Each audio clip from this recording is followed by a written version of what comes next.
This will demonstrate CAD design software checking the clearance between three-dimensional bond wires.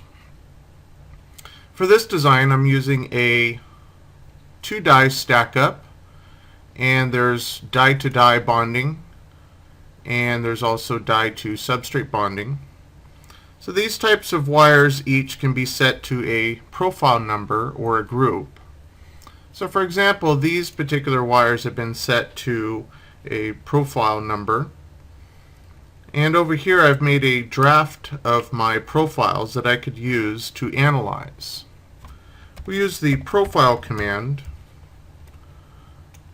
and I can select a profile number to use. So we can start with profile number 1, and then I could select that on the screen, and I could select this particular polyline to be profile number 1, and then profile 2, 3, and 4 as well.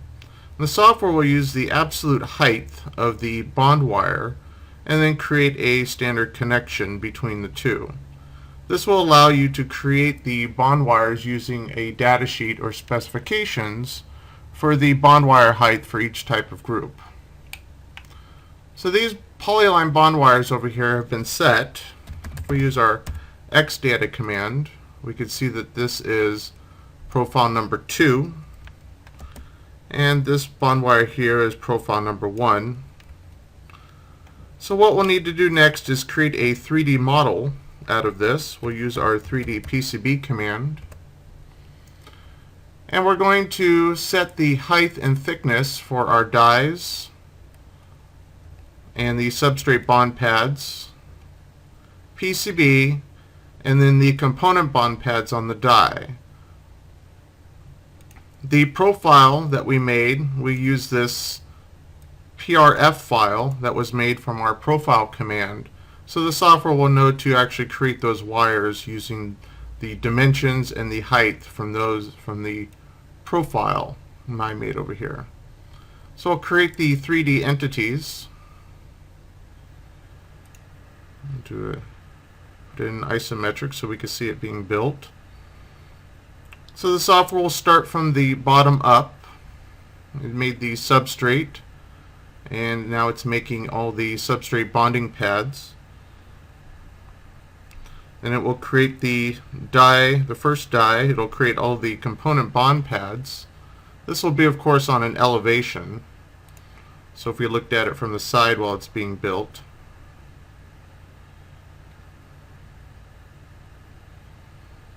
see that the software is building this up. It's already elevated the component bond pads. There's the solid of the die. Now it's creating the 3D bond pads for die number 2, and then it will create the actual die as well. And now it starts to create the bond wires using the profile file and that draft drawing that I made. Now these don't have to be perfectly drawn.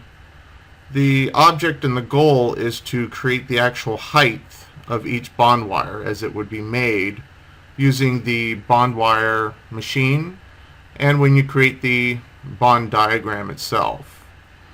So the software is creating these according to how we made the profiles. When the process is done, then we'll have our completed model. We can use the orbit option. So now we can see that it's created this. You can also turn on the shading just for visual. And we can set the layer colors if desired. So now we want to check the clearances between these objects. So we'll use our ADRC command.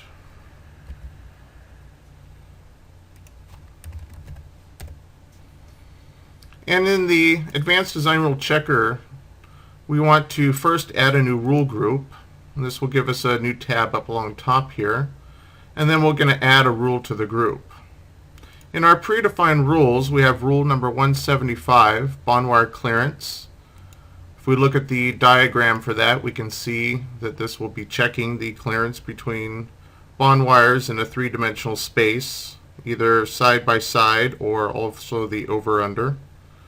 Click OK, and we'll add that selected rule. And then for our design rule value, for this demonstration, I'm going to put in 0.05. And then I'll pick check. And this will analyze all the bond wires and give us a report. And then we can view each individual error.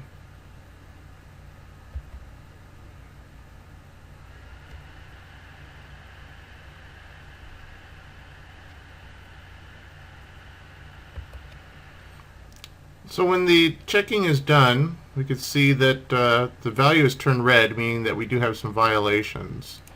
I'm going to just hide a few of these columns here.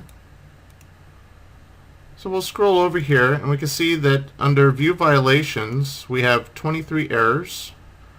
So we can expand that out.